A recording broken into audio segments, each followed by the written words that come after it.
dia a todos, pessoal.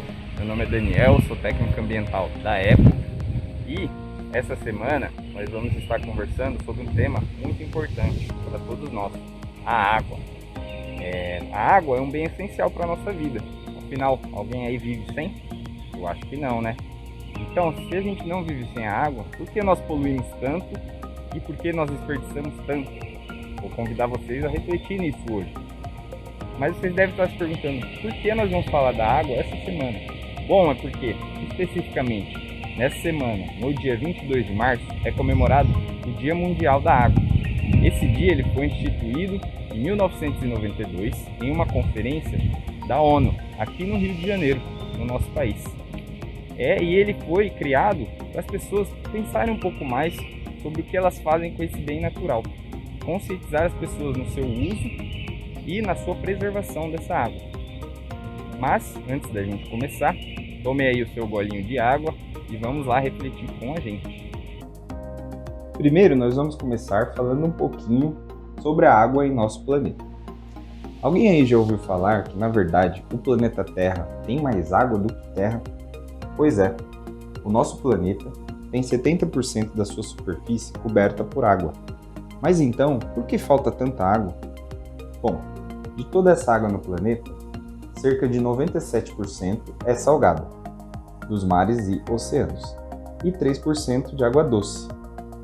Porém, desses 3%, 2% são águas congeladas nas geleiras, às quais nós não temos acesso, fazendo com que sobrem apenas 1% de água doce disponível no mundo inteiro. Para entendermos melhor, vamos imaginar que temos 100 copos de água, sendo que 97 copos são de água salgada, 2 copos de água congelada e apenas 1 copo tem água doce disponível. E agora, como nós vamos dividir essa água para quase 8 bilhões de pessoas? E essa água doce ela não está distribuída igualmente em todos os países e entre todas as pessoas. Cerca de mais da metade de toda essa água do nosso planeta está distribuída em apenas 10 países. Com isso, muita gente fica sem. Dados mostram que 2,6 bilhões de pessoas no mundo vivem em países que enfrentam uma situação de estresse hídrico extrema. Ou seja, eles enfrentam grandes secas, a maior parte do ano ficam sem água. Então, eles têm que dar muito valor ao pouquinho de água que eles conseguem ter acesso. Felizmente, no nosso país, no Brasil, nós temos grandes quantidades de água, principalmente na região norte. Mas mesmo assim, algumas regiões aqui, nós temos enfrentado uma enorme quantidade de falta de água, a escassez hídrica. E será que, mesmo a gente tendo tanta água aqui no Brasil, nós estamos dando o devido valor? E hoje em dia nós estamos percebendo que cada vez mais estamos enfrentando a falta de água, a escassez hídrica. E isso tende a aumentar se nós não tomarmos atitudes rápidas e eficientes. Porque a população aumenta cada vez mais e cada vez mais nós vamos ter a demanda de água. Porém, a água não aumenta. Nós estamos, na verdade, poluindo ela cada vez mais e desperdiçando aquilo que é essencial para a nossa vida. Esse fato do aumento da população constante, somado a tudo que a gente causa de ruim para essa água, poluindo, desperdiçando, irá tornar cada vez mais difícil o nosso acesso a esse bem. E lembre-se, sem água não há vida. A natureza precisa estar em equilíbrio. E com isso, todo o impacto que nós causamos no meio ambiente irá retornar para nós de alguma maneira. Para a gente estar conversando um pouquinho mais sobre isso e entender como as coisas devem estar em equilíbrio na natureza para funcionarem bem, nós vamos conversar um pouquinho agora sobre como a água chega dos rios, lagos, represas e águas subterrâneas até as nossas casas. Primeiro, nós precisamos entender como é captada essa água e abastece as nossas casas. Bom, na maioria dos casos, a água captada para abastecimento das cidades são feitas de duas maneiras. As águas superficiais, que são tiradas de rios e lagos através das represas, e também as águas subterrâneas, que são feitos poços artesianos e retiram essa água do subsolo, que é armazenada naturalmente em alguns locais. Após essa água ser captada e retirada deste meio natural, ela é levada para a estação de tratamento, onde vão passar por alguns processos, como retirar impurezas, retirar partículas e também processos químicos e físicos para retirar alguns elementos, organismos que poderiam ser nocivos para a nossa saúde. Após esse tratamento, a água é armazenada em alguns reservatórios e então será bombeada por meio de milhares de quilômetros de tubulações embaixo das cidades até as nossas casas, podendo percorrer caminhos muito longos até chegar à sua torneira. Mas vocês lembram que eu falei sobre equilíbrio? Então, antes de nós podermos captar essa água, é preciso chover nesses lugares onde nós retiramos, porque é preciso que esses reservatórios sejam abastecidos. E se não há floresta, não há chuva, pois são as grandes florestas que fornecem as nossas chuvas que caem e abastecem os nossos reservatórios. Outro caso muito interessante também é que sem as árvores, a água que cai das chuvas não infiltraria no solo e ela não abasteceria as nascentes, ou seja, não existiriam mais nascentes. Isso acontece porque as raízes das árvores, elas penetram no solo e elas permitem que essa água infiltre no solo e abasteça os reservatórios subterrâneos de água, dando origem às nascentes que irão dar origem aos rios e lagos.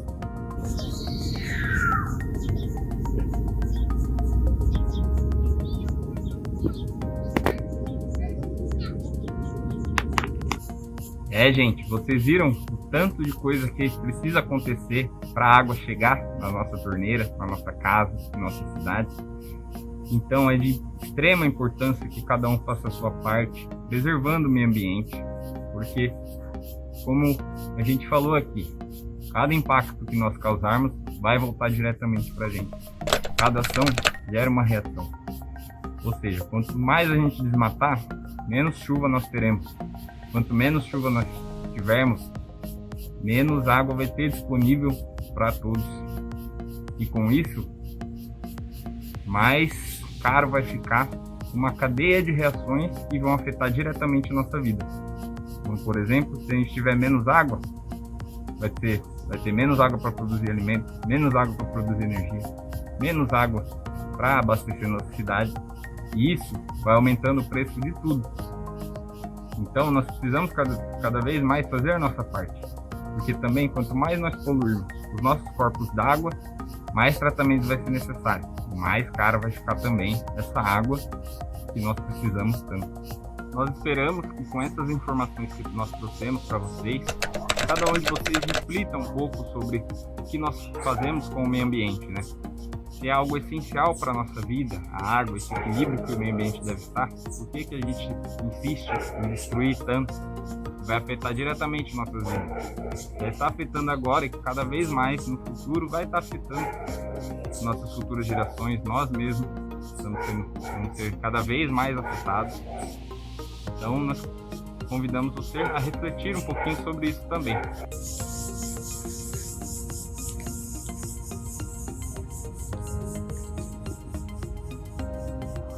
E dentro dessa temática de qualidade das águas, nós realizamos um projeto em parceria com a ONG SOS Mata Atlântica, chamado Observando os Rios. Esse projeto ele tem o objetivo de reunir pessoas e mobilizar pessoas e instituições para estar monitorando a qualidade de rios, córregos e demais corpos d'água em nossas cidades. A iniciativa é aberta para a população e, se você tiver interesse, você pode estar criando novos grupos de monitoramento ou está entrando em grupos que já existem na sua cidade. E esses grupos eles irão medir a qualidade de um rio, córrego, que seja próximo a alguma escola ou que passe em alguma cidade, para a gente estar olhando para esse rio e vendo a qualidade que essa água está. E os rios são os espelhos das cidades. Esse monitoramento ele é feito por meio de um kit que é desenvolvido pela ONG SOS Mata Atlântica, e todo ano a ONG reúne o resultado de mais de 256 grupos espalhados pelo Brasil, nos 17 estados que fazem parte do bioma da Mata Atlântica, dentre eles São Paulo, Rio Grande do Sul e Espírito Santo. E para vocês conhecerem como funciona esse monitoramento, como é feito esses testes de qualidade da água, eu convido vocês agora a participar com a gente no nosso ponto de monitoramento. Vamos lá? Agora estamos aqui no nosso ponto de monitoramento e eu vou estar apresentando para vocês o kit que a gente utiliza para estar realizando a medição da qualidade da água. Então, antes de começar, eu vou montar a nossa mesa aqui e nós já vamos falar sobre cada item. Bom pessoal, esse aqui é o nosso kit que a gente vai estar utilizando para analisar uma amostra da água desse rio. E aqui, com esses materiais, a gente pode estar analisando até 14 parâmetros diferentes. Então vamos ver mais especificamente quais são os itens que nós vamos estar avaliando.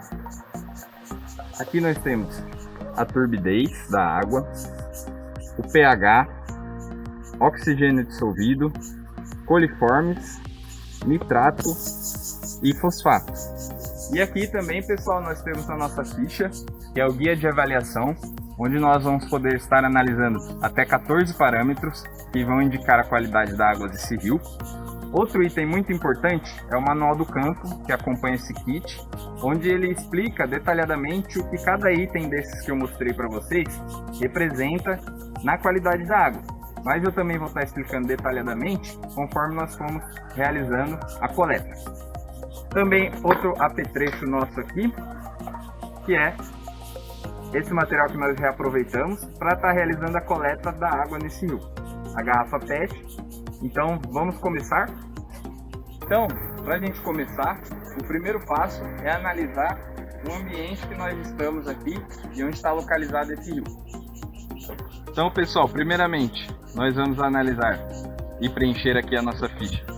A cidade que nós estamos, a temperatura ambiente, que no momento são 28 graus, as condições climáticas.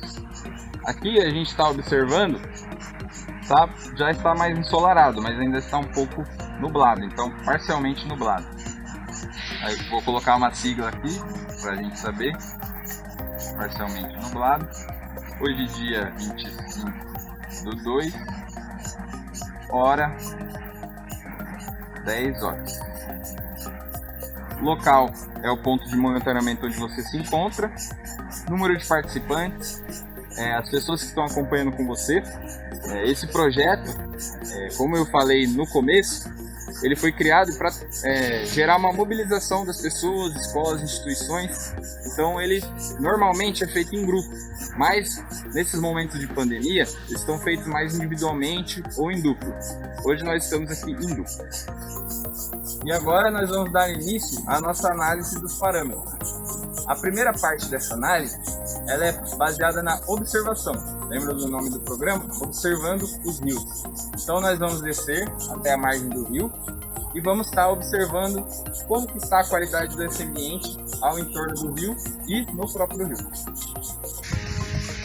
Nós descemos aqui até a margem do rio e nós vamos começar a nossa observação, que vão ser os primeiros parâmetros que vamos estar analisando. Primeiro, espumas. Aí nós temos aqui as opções: grandes quantidades, pouca quantidade ou ausente. Observando aqui o nosso rio, espuma está ausente. Lixo flutuante ou acumulado nas margens. Próximo parâmetro. Muito lixo, pouco ou apenas nas árvores, folhas e aguapés ou nenhum. Bom, aqui observando nós temos alguns lixos nas margens. Então vamos analisar aqui pouca quantidade. Próximo parâmetro, número 4. O cheiro. Fétido ou cheiro de ovo podre, fraco de mofo ou de capim ou nenhum. Agora a gente precisa dar uma retiradinha na máscara para estar sentindo o cheiro desse ambiente. Eu estou analisando como nenhum cheiro. Então é diferente de alguns outros rios que a gente tem por aí, que a gente sente um cheiro muito desagradável. Agora os próximos parâmetros seriam peixes, larvas de vermes vermelhos e também larvas de vermes transparentes, nós vamos precisar chegar mais próximo do rio para a gente estar analisando. Então vamos dar uma olhadinha aqui. Não sei se vocês vão conseguir ver, mas eu estou vendo alguns peixinhos por aqui, só nesse pedaço que eu estou. E nós vamos ver se a gente consegue identificar alguma larva ou algum verme vermelho que está especificado na ficha. Bom, eu analisando aqui, eu não vi nenhum. Agora nós vamos dar início à coleta da amostra de água para a gente estar podendo analisar nos itens que eu mostrei para vocês. Bom, nós reaproveitamos aqui uma garrafa PET, amarramos essa cordinha aqui para a gente não perder ela, né? Então nós vamos estar realizando essa coleta e vou explicar para vocês mais ou menos como que funciona. Essa garrafa, a gente vai estar arremessando ela aqui na correnteza desse rio para ela poder encher de água. Só que geralmente ela tem uma dificuldade para ela afundar. Então o que a gente faz? A gente coloca uma pedrinha que a gente pegou aqui mesmo, na margem do rio, dentro da garrafa e arremessa ela junto. Vamos lá coletar.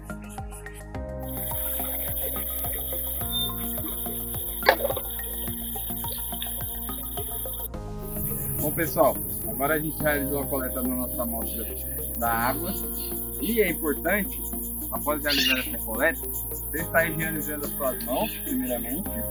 Então, vou dar dando uma lavadinha aqui na minha mão com água e sabão, que a gente já misturou aqui nessa garrafinha,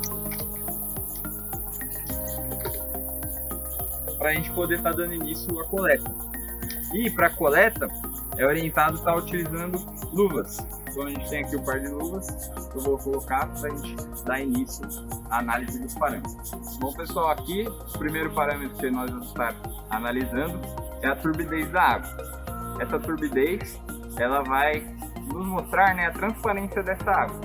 Essa transparência é importante para a gente estar analisando e visualizando o quanto de matéria que tem nessa água, o quanto de terra, erosão que a gente pode enxergar que caem das margens dos rios. Então vamos dar início. Primeiro nós pegamos aqui essa proveta, esse recipiente que a gente vai estar colocando a amostra. A gente coloca aqui até essa marca de 25 ml. Então vamos estar aqui enchendo.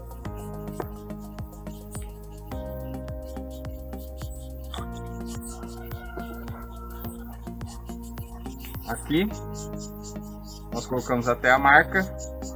Não tem problema passar um pouquinho, só não pode passar muito. Após colocar, nós colocamos ela aqui no centro da nossa cartinha. E agora, pessoal, nós olhamos de cima da amostra e comparamos com essas imagens que tem na lateral. Então nós vamos ver qual ela está mais aproximada com o que a gente enxerga na amostra de água, com o fundo dessa imagem. Aqui, olhando, nós acreditamos que está mais para essa aqui, entre essa e essa. Entre esses dois parâmetros, o que a gente vê aqui é aproximadamente o que a gente vê na nossa amostra. Agora, como nós já observamos aqui que está entre esses dois aqui, mais para esse lado, nós vamos preencher aqui na ficha, na guia de avaliação. Então nós temos as opções acima de 100 UTJ, não é o caso, entre 40 e 100, também não é o caso, e entre 0 e 40, que é o que a gente observou que está mais próximo. Então nós assinalamos aqui a opção 3. Outro parâmetro também que nós temos no guia de avaliação é o material sedimentável. Essa avaliação ela vai nos dar a quantidade de partículas que tem nessa água. Então, o interessante é a gente observar depois aqui no nosso recipiente, enquanto a água está aqui parada, que as partículas vão sedimentar ao fundo. Elas vão acumular aqui no fundo e depois a gente vai estar dando uma analisada. Não sei se é possível ver, mas aqui a gente já está enxergando algumas partículas lá no fundo, de terra, de areia. Então, esse parâmetro a gente analisa no final. Agora, o próximo parâmetro que nós vamos analisar é a faixa de pH dessa água. O pH, explicando um pouquinho para vocês, ele é uma faixa que vai de 0 até 14 e indica se essa água está ácida ou básica. Se ela estiver ácida, é de 0 a 7 e básica é de 7 até 14. O pH na faixa de 7 ele é neutro, então quanto mais próximo de 7 for, é o ideal. Geralmente os organismos, como que vivem em rio, animais, algumas plantas e também algumas bactérias que são importantes também para a qualidade da água normal do rio e consumir, né, muitas coisas que são jogadas nos rios. Uma faixa que os organismos sobrevivem melhor seria de 6,5 até um 7,5 de faixa de pH. Então agora nós vamos analisar de uma maneira mais simples, que seria, nós vamos adicionar a amostra de água aqui nessa cubeta, essa pastilha que é específica para indicar qual é a faixa de pH e ela vai proporcionar mudança de coloração na nossa amostra. Primeiramente, nós vamos adicionar a água aqui até o nível de 10 ml. Então vamos estar colocando aqui até os 10 ml.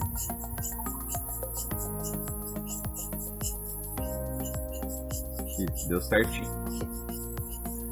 Depois de adicionarmos, nós vamos pegar aqui a nossa pastilha e vamos colocar aqui na nossa amostra.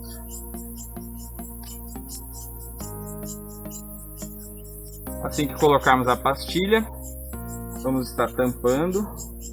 E agora a gente vai ter que dissolver essa pastilha que está aqui dentro, até ela sumir completamente. Então nós vamos fazer nesse movimento até que a pastilha se dissolva completamente. Agora que eu já dissolvi a pastilha completamente, a gente começa a observar uma mudança de coloração. Então nós aguardamos uns 2 a 3 minutinhos para a gente ver o resultado. Após a gente agitar a nossa amostra e aguardar alguns minutos, já temos o resultado do pH. Então aqui viram como mudou a coloração. Ela começou meio azul e foi para esse meio esverdeado e amarelo. Então a gente agora vai comparar aqui com a faixa de pH. E podemos ver que ela está bem próximo do 7. Lembra que eu falei que o 7 era uma faixa de pH neutra? Então aqui está num pH que seria próximo ao ideal. Pode-se dizer que o ideal. Então aqui na nossa ficha, nós vamos assinalar. Temos as opções acima de 9 ou abaixo de 5, entre 7 e 9 ou entre 5 e 6, ou a outra opção 6 ou 7. Aqui nós acreditamos que está 6 ou 7, porque ela está bem próximo do 7. Então vamos assinalar a opção aqui. Pessoal, o próximo parâmetro que nós vamos estar medindo é o oxigênio dissolvido. Então esse é um parâmetro importante para a gente saber quanto de oxigênio que tem aqui nessa água, a faixa que nós vamos estar descobrindo. Então, primeiramente nós vamos pegar esse recipiente aqui, que é diferente dos outros, e nós vamos mergulhar ele na nossa amostra de água, que a gente não quer que fique nenhuma bolha de ar.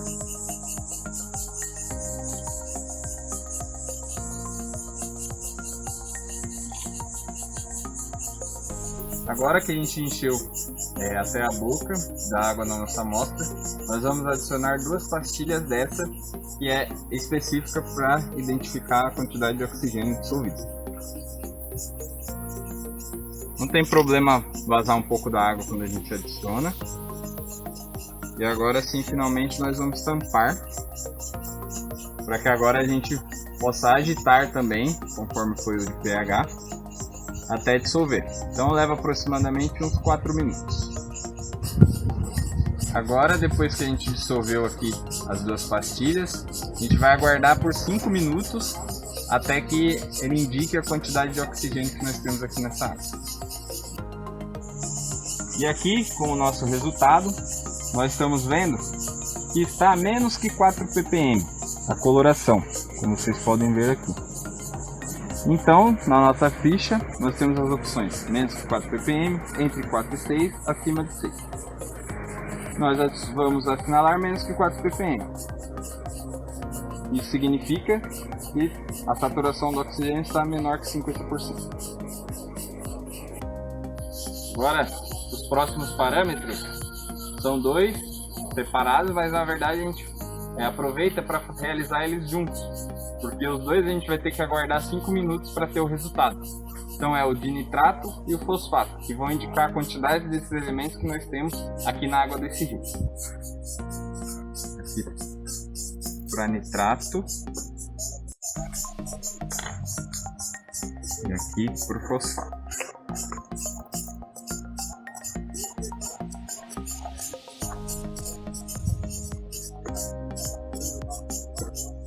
Agora, para o nitrato, nós vamos adicionar primeiro a pastilha que a gente tem aqui, que é a número 1. Vou colocar aqui.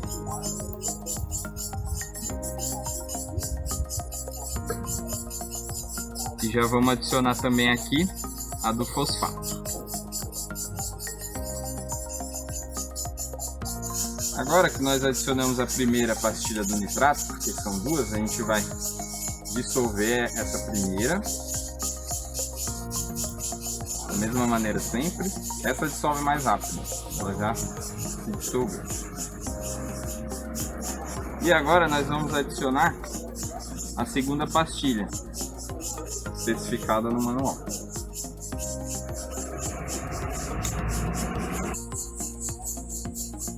Agora que nós adicionamos as duas pastilhas aqui do nitrato, também adicionamos uma pastilha aqui no fosfato, nós vamos chacoalhar as duas até dissolver.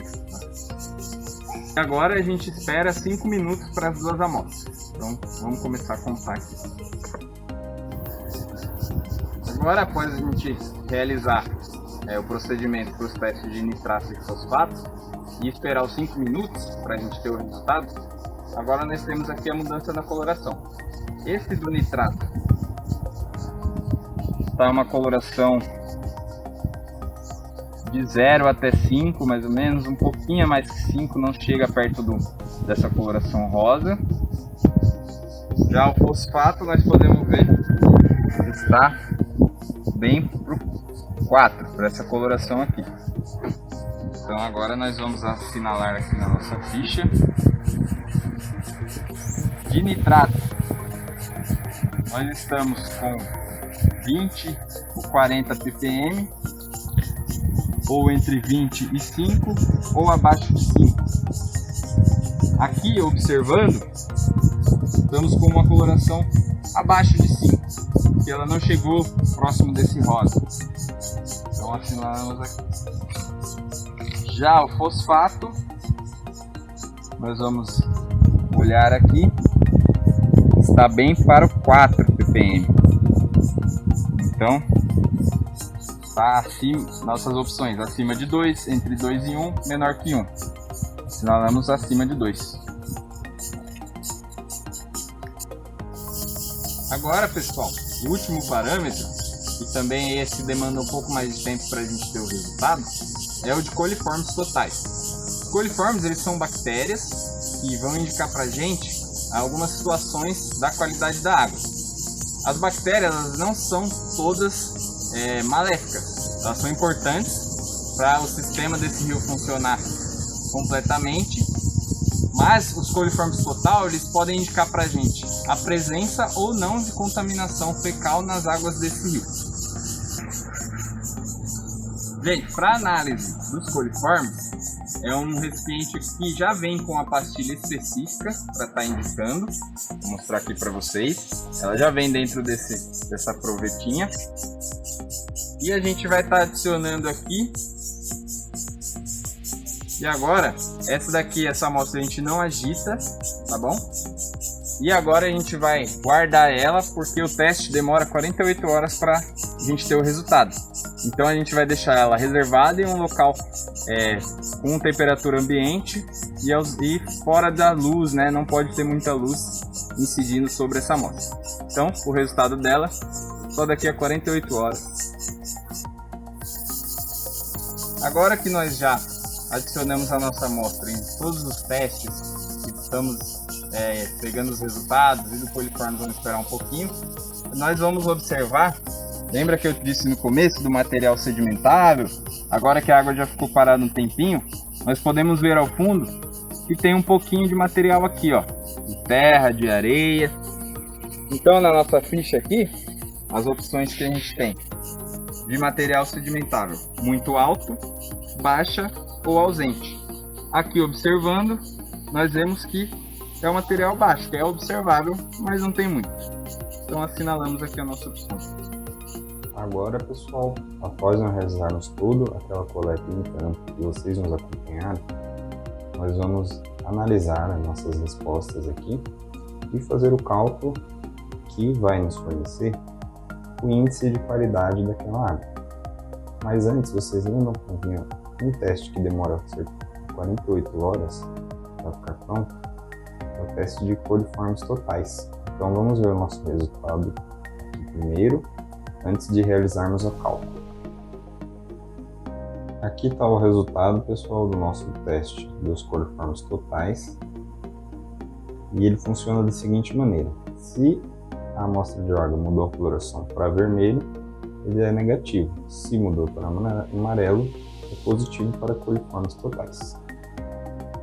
Aqui, como nós podemos ver, no nosso teste, a água ficou amarela. Então, significa que essa amostra de água deu positivo para coliformes totais. E agora vamos adicionar essa informação na nossa guia de avaliação e fazer o cálculo para a gente ver qual é a qualidade dessa água. Bom, pessoal, aqui, após nós realizarmos a soma desses pontos, foram obtidos 28 pontos. Então, nós vamos pegar agora a tabela e vou mostrar para vocês. Ela vai nos dar qual é a qualidade daquela água que nós medimos. Aqui, no manual do campo, nós temos a tabela que indica a qualidade a partir da soma que nós fizemos dos pontos. Se vocês lembrarem bem, a nossa soma deu 28. Então, aqui, entre 27 e 35 pontos, a nota final da qualidade dessa água é regular. Gente, como vocês acompanharam aí a nossa medição, esse projeto que a gente realiza, espero que vocês tenham gostado. E caso alguém tenha interesse, é possível estar participando em um grupo da sua cidade como voluntário para estar ajudando nessa causa, né? Nesse ponto que nós monitoramos, o resultado da água deu regular, o que não é de todo ruim, mas nós precisamos buscar sempre melhorar e proteger cada vez mais esses corpos d'água, porque a saúde de um rio, ela mostra pra gente como está a saúde daquele ambiente. Então, o importante é buscar cada vez mais preservar. O resultado desse monitoramento que nós fizemos, nós enviamos mensalmente para a ONG SOS Mata Atlântica, assim como os mais de 256 grupos que estão espalhados pelo Brasil.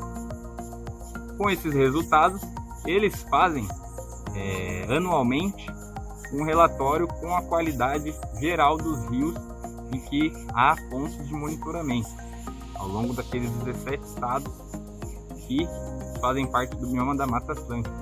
Com isso, nós temos um relatório anual e, caso você tenha interesse de estar procurando, algum rio que possa ser próximo à sua casa ou próximo na sua cidade, eles disponibilizam esse relatório todo ano no dia 22 de março, que é o Dia da Água. Então, caso você tenha interesse de estar procurando, nós vamos disponibilizar também o link de acesso desse relatório. Bom, gente, espero que vocês tenham gostado desse nosso vídeo, desse nosso encontro. O nosso objetivo maior aqui é despertar em cada um essa reflexão. Com todas essas informações, esse exemplo de projeto que nós trouxemos para você, e tem o objetivo de desenvolver ou aflorar em nós esse olhar mais sensível para o que nós estamos fazendo com o mundo, porque o meio ambiente, ele é a nossa casa, esse planeta é a nossa casa, e eu não conheço outro planeta que a gente possa estar morando, né? Então vamos dar valor a esse que nós estamos e a tudo que ele fornece para a gente. Agradeço a participação de todos e até a próxima. Muito obrigado.